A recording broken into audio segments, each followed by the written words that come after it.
everybody, and welcome to Adafruit Factory. It's me, Ladyada. I'm here at the factory, and we're going to do an awesome special video today. We have a special guest with us, Gauri Nanda. Thank you for coming by. Oh, you're welcome. This is exciting. It's not exactly Oprah, but it's kind of close. We do have more picking places than she does, for sure. There's one under your seat. Okay, so we love electronics. We love manufacturing. We love making stuff. And so we thought having you on the show would be great. You're local, right? We are in New York at 23rd and Park. That's cool. And then how many people do you have in that office? There are 7 of us in the team, and then we have quite a few interns, and we just kind of rotate because it's such a small space. So. Okay, that's cool. So you have how many square feet about? Oh, it's in a we have an office in a co-working space, very small. Okay. I don't even know, maybe 500 square feet, something very. And very you guys design adorable electronics. That's actually kind of like your tagline. It's cute, it's electronics, it's you. Exactly, yeah. Okay. It's products with personalities is the way we like to think of it. Very evocative. Well, do you want to go through maybe some of your past history that people might be familiar with? Because they'd be like, who's this Gauri person? How do I know that she's been making electronics for 10 years? Mm-hmm. Well, when I was a student at MIT 10 years ago, I came up with my first product called Clocky, and it's an alarm clock. It came out of a class project because I can never get myself out of bed on time, and so I wanted to solve that by mixing technology and design. So basically, it'll jump off your nightstand and run around your room and force you out of bed because you never know where it's going, so you have to get out and turn it off. I like the carpet.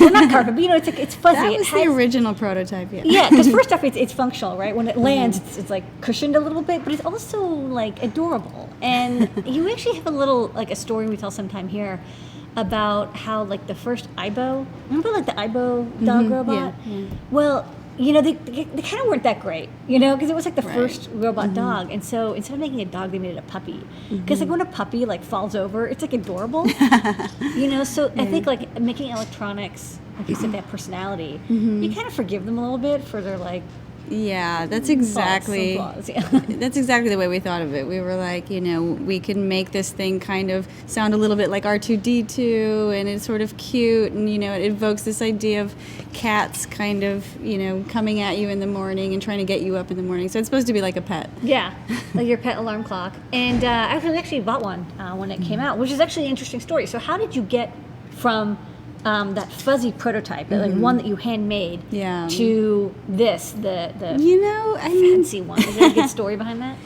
I mean, I kind of wish we had made the fuzzy one. Maybe we will for the 10-year anniversary. Okay. But we talked to our customers. We heard a lot of different feedback. A lot of them were like, "Oh, we don't like the fuzzy version. We want, a cool hard plastic look." And so that's the direction we decided to go after speaking with different factories. And it enabled us to do a lot of different colors easily. So that was really the main reason. But I think there's market for both. Your alarm clock, right?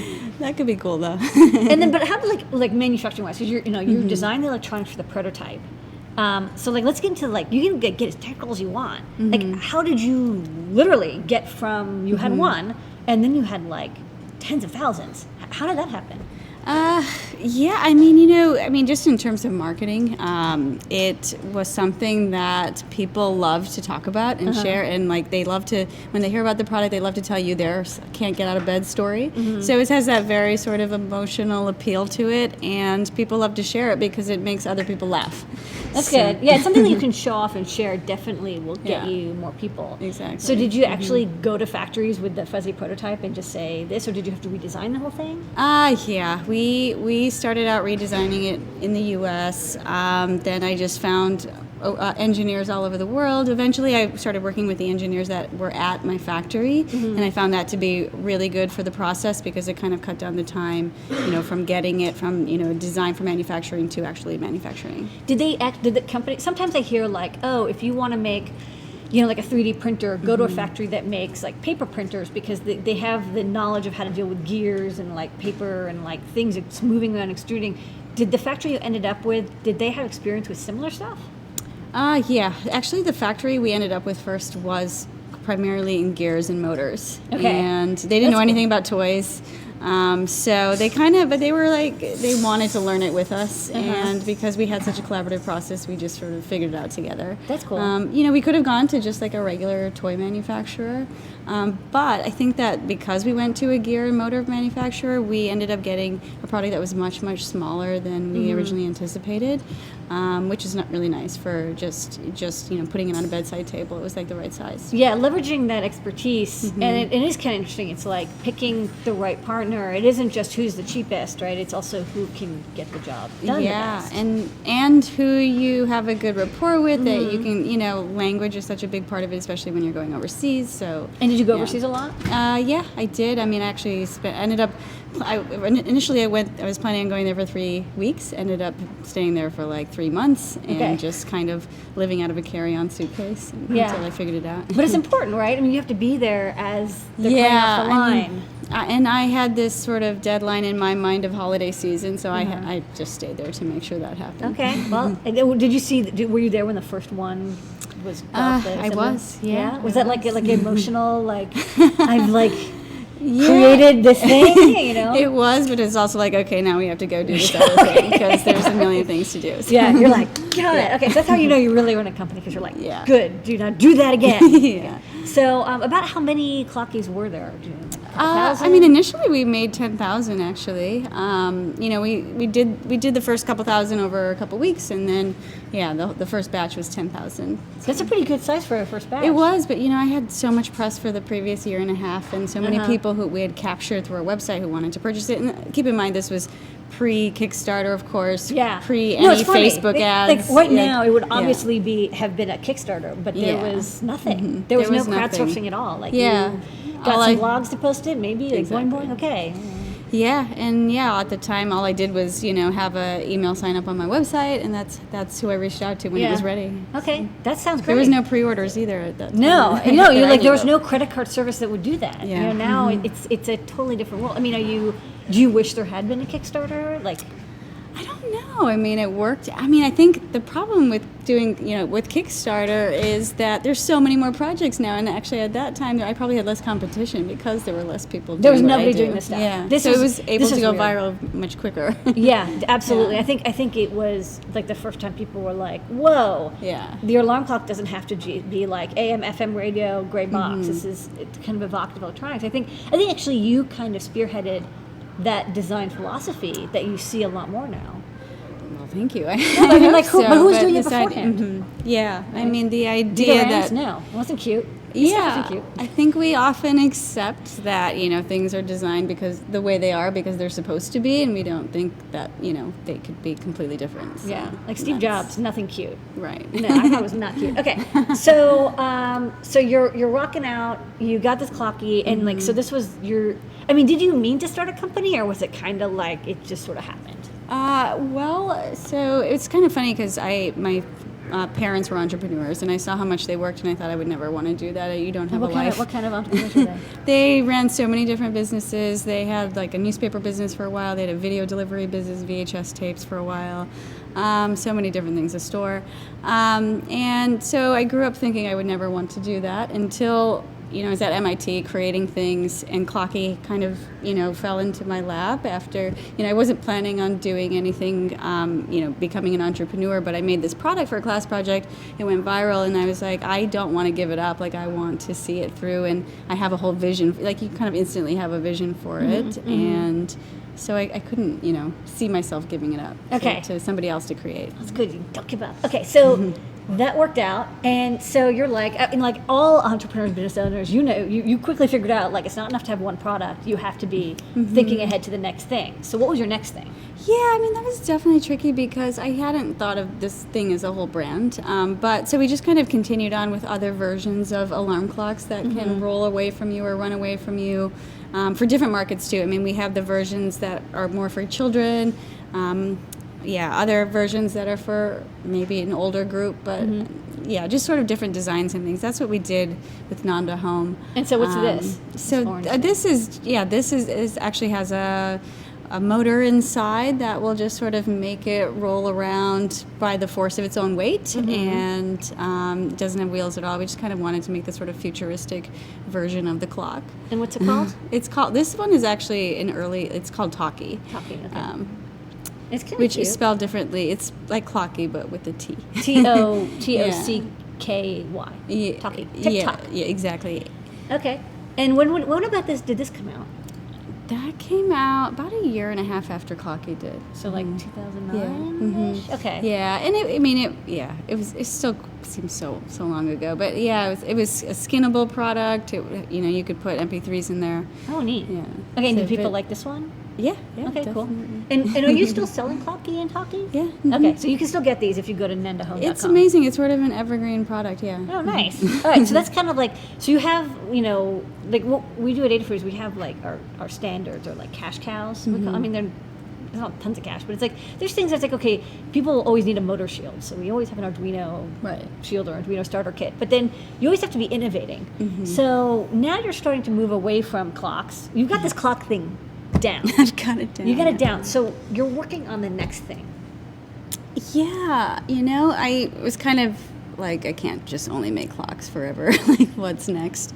And I wanted to, I realized that I wanted to do something much more, I guess, meaningful for me, and do it in a way that, thinking about the brand as a whole before sort of jumping into it. And my best friend and I, actually, we started the company together, and we realized that, there's really no device for kids under 10, that, most parents don't want to give young children a phone because of screen time and security. They worry about that. So we wanted to create the device that parents can feel good about putting in their children's hands. So that's where Toymail came about. It was all about like, okay, we want to be able to send the kids we love messages and get messages back from them, and also do it through the physical form factor of the toy, because then there's so much we can do to kind of bring that toy to life and expand from there and sort of refresh the toy every day with new content and features. So it's kind of like, it sounds silly, but it's a little bit like a voicemail and a Teddy Ruxpin. Like, what's the... It is. I mean, I like to think of it, like, to put it simply as like, okay, this is a child's first device, and just like our phones do, X, Y, and Z really well, that's sort of what we do. And, it's all voice. And so what we, Amazon is actually an investor in the company through the Alexa Fund, and that's pretty huge because, I see kids as young as 3 using the Echo to ask, stream songs. And, so it's like the first time they can access content on their own, and, when they can't read or write yet. And so that's what we're bringing to our toys now. And we just want to, expand on that and see how voice is becoming the next, user interface. So. It is interesting because voice has finally gotten to a really good spot, and not only for kids, but there's some people who maybe have disabilities, and voice is the only way that they can request things or contact people. So having a voice-only access where you don't have to use your hands, it's really powerful, especially like little buttons and stuff. Yeah. Even I barely can use a phone. Yeah. So you've got these new things, and let's watch the video about them. Take it away. Hi, I'm Gauri, and I'm a talkie. Talkies help kids exchange voice messages with their friends and their grown-ups. It's a lot like a tin can telephone, but our messages travel over Wi-Fi, not yarn. Kids have really important things to say, and we make it easy for them to say it. Think it. Plop! Bitsy, turn around so we can show them how we work. It's really simple. You just pick one of your grown-ups, record a message, and then hit send, and that message will go to their phone. Or you can pick another kid, and that message goes to their talkie. I love what I do because I bring people closer together. Hey honey, you miss me? Hey honey, you miss me? I'm so good at my job, I even get people to hug and to tickle. Our mission is simple, and that's to keep people connected to the people. That's to keep kids connected to the people that matter the most. Yes, I do like candy. It's literally one of my favorite vegetables besides celery. I like to watch cat videos on YouTube when I need to relax. This may sound a little peculiar, but I've always wanted to go to the bottom of the ocean and ride it. Okay, and we're back from that lovely video. So these are talkies. Do they have individual names? They do. One is named after me, but spelled differently. We try to name them all after people in our lives, their nicknames. So. That's cool. Okay, so you've got 3 adorable things, and then what is it like? It's like a Wi-Fi, or is it uses Alexa? It's all Wi-Fi, Yeah. And so it's actually just the brain inside of the talkie is called the talkie box. You can pop it out, you can put it into new animal skin. So there's no electronics in the actual plush part of the toy at all. You know, it's an insert, and the Yeah. plush is just a covering, but it's Right. cute. Yeah, and that enables us to create versions for older kids and, just sort of expand and see what really works and sticks with our customers. And when did you come up with this idea, and then when did you get the first prototypes going? We came up with it in 2013, I think it was, the initial idea, and it took us about a year and a half. Oh, it seems to take a year and a half for some reason to get a major product out. And we bootstrapped it. I didn't know anything about fundraising at the time, so we just bootstrapped it. We did a Kickstarter. I had the experience working with the factories and doing the hardware. Mm-hmm. What was new for us is the app development, and I think there was a lot of learning there for us, in terms of who to work with and, what was going to be, just beefing up our security in the back end and all of that was very new for me. With Clocky, it's this, one product, you don't have to worry about continuously developing it, so this is quite different. You definitely have integrations and Amazon AWS is down yesterday. Everything goes down. So this is right now. You're still just for the timeline. This is still in development, or is this released right now? Oh no, this is released. We actually bootstrapped until we got our first product out, and then we sold that product for a while, and then we realized we wanted to expand into the software platform. So the idea is, messaging is just the beginning, and now we can send out features and content to the toys every day to keep refreshing them. So what we did is redesign the hardware a little bit so that we could take it out and it could be expandable and all of that. And so that's what we actually just started shipping in November of last year, so a few months ago. Okay, cool. And you also, so you've actually kind of you've had the bento box of fundraising. You've done every kind of raising. You've done emails, and then no pre-orders, and you've done a Kickstarter, and you also went on Shark Tank. Went on Shark Tank, yeah. Yeah, just did sharks bite you? It looks like a scary show. For a long, they reached out to us a few years ago. I always said no, and then I was like, this could be really good for us. I think my gut was telling me to do it once we had the product really ready. And when did you go on the show? So I filmed it a few months ago, actually, and it just aired a couple weeks ago. So. Well, all right. Well, we have a clip, so you want to watch it? Sure. Have you seen it already? I don't want to ruin it. I have seen it. I don't want to spoil for you. Okay, let's see these clips. Hi guys, my name is Gauri Nanda, and this is my friend Ellie, who's going to be helping me out today. I'm the co-founder of Toymail out of New York City, and I'm seeking $250,000 for 2.5% of my company.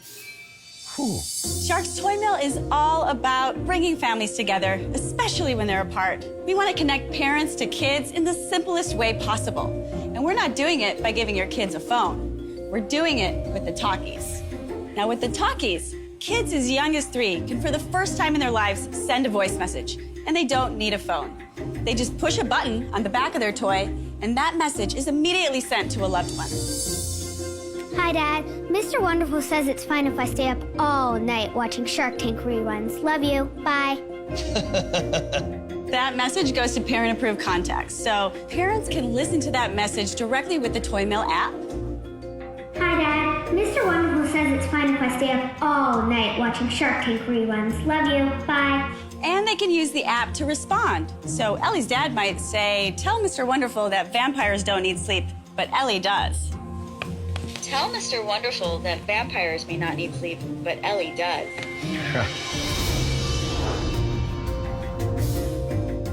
What would you say to me is a deal that you think we together could be excited about?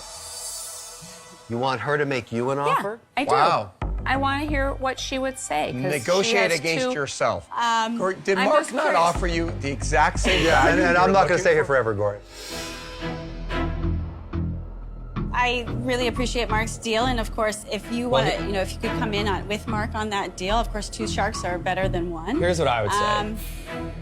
Is I do actually think Lori has a unique skill set for a deal like this. Right. And I do have a lot of respect for her deep understanding of marketing. Mark, on the other hand, if he had a new idea, it would die of loneliness. And so I don't see what he brings to the table. Oh, whatever. So here's what I would like to propose. I would give you $600K for 5% of the company, as well as the option to put up to an additional $1 million into the next round. Just increased your value by 20%. Yeah, you're up to $12 million now. I did. Lori is invited to come in and take any part of that deal that she wants to take, large or small. But what percentage would I get? You can put in any fraction of the $600,000 and get the related At the percentage same of the company. value of at the $12 same million. value that I'm paying. And she Well- probably wants 2 sharks over 1. And so if you wanted to come in at $300K and split it with me, you get 2.5% of the company. What if I put in 200 for the 2.5%? No, you and I aren't going to pay different prices, Lori. Basically, it devalues me. You would end up getting a cheaper price than I am. Well, because I'm going to And be a I- workhorse out there. Are you willing I to know take you the deal do. Chris has put on But- the table without Lori? I'm You willing don't to have do a that choice, deal. Lori. She's going to do the deal alone. Chris, Chris. Lori, I'll go I in know- with Chris. For how much? For how much? I'll do it for $300,000 for 2.5%. We got a deal? We've got a deal. Right Thank on. you, guys. Congratulations. Really wanted to do a deal. Oh, thank you. Thank you Yeah, guys nice so job. much. Congrats, Lori. Okay, so you went to the Shark Tank and you wrestled the sharks. I did, yes. And you got Came what you out. wanted. I got more than what I wanted, which is amazing. That's cool. And you're working with them now?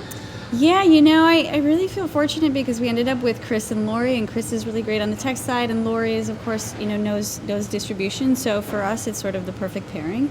And yeah, we've been working with them. Are they ever on your since. board, or is it like you just talk to them separately? They're our investors, and we'll just do like regular calls with them. Okay, cool. And that's pretty. I think that's really neat that you went in there, and you can tell that they were really excited to like invest in you. So, do you have any advice for people who would be going on Shark Tank? Yeah, I think for us it was really important. They actually reached out to us a few years ago. It was really important for us to make sure our product was ready. Like, you can go on there and you're going to get a ton of exposure, but you really want to make sure you're ready and shipping, and you're going to capture that exposure. Would you have been willing to walk if the deal wasn't good?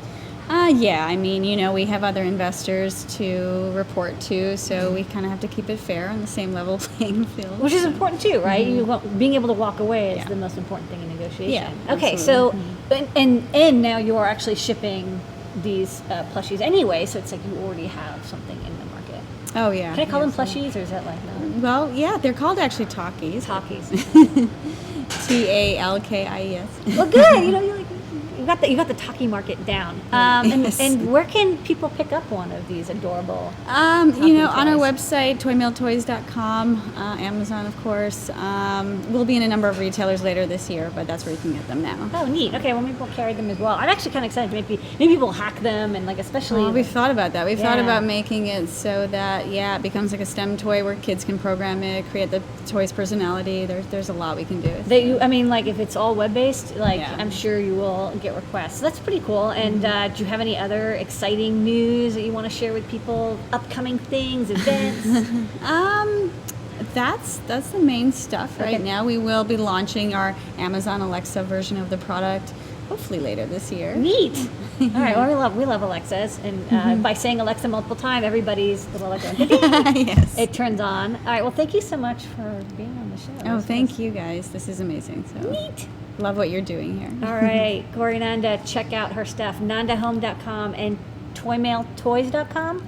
Oh yeah, you can pick up all the fuzzy talking alarm clocks your heart can hold.